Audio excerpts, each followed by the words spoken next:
Next is Mr. Ivan Vilibor Sinčić, Member of Parliament of the EU from Croatia. Hello, good evening. Can you hear me all? Yes, we can hear you. Thank you very much. Good evening from Brussels. What I want to point out here is that there is a huge gap between human rights and what we see in China today in the 21st century. China has shown systematic persecution against ethnic, political, and religious minorities, as we all know. Only recent events in Hong Kong witness of political oppression. Many Uyghurs, as mentioned, are in concentration camps, suffering persecution and medical experiments. Many people don't know that. We need to raise the consciousness among our citizens and all around the world.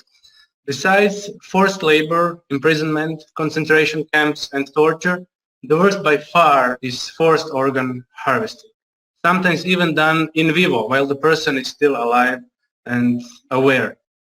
Also, as you mentioned, the group that is a common victim of forced organ harvesting are Falun Gong practitioners, because they are often very healthy people, both physically and mentally.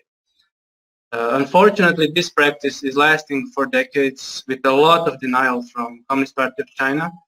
2/3 of all transplant tourists go to China to have an organ replacement, while a patient, for example in Europe, in Croatia, has to spend years on a waiting list for a transplantation.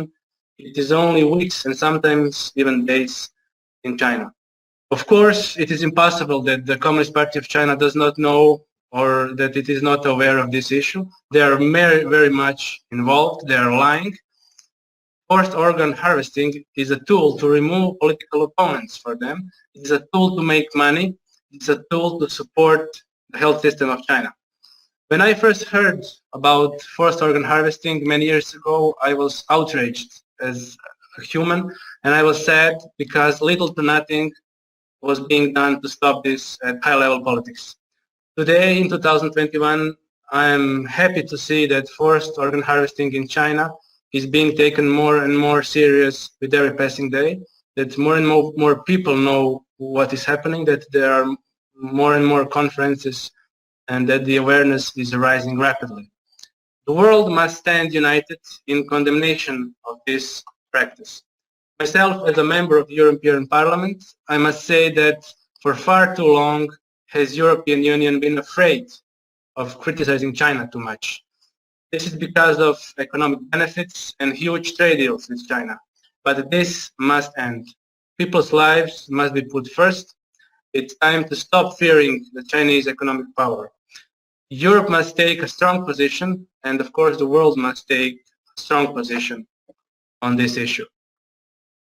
What is important to mention is that there are non-Chinese companies from here, from Europe, from America, from Asia, that benefit from forced organ harvesting and organ trading. Unfortunately, many global brands are also tied to forced labor in China. These companies need to be investigated and sanctions must be put upon them and their personnel. It is indeed time for the world to show strength and condemn forced organ harvesting in China, and of course in any other country that has cases of this. Thank you for your attention.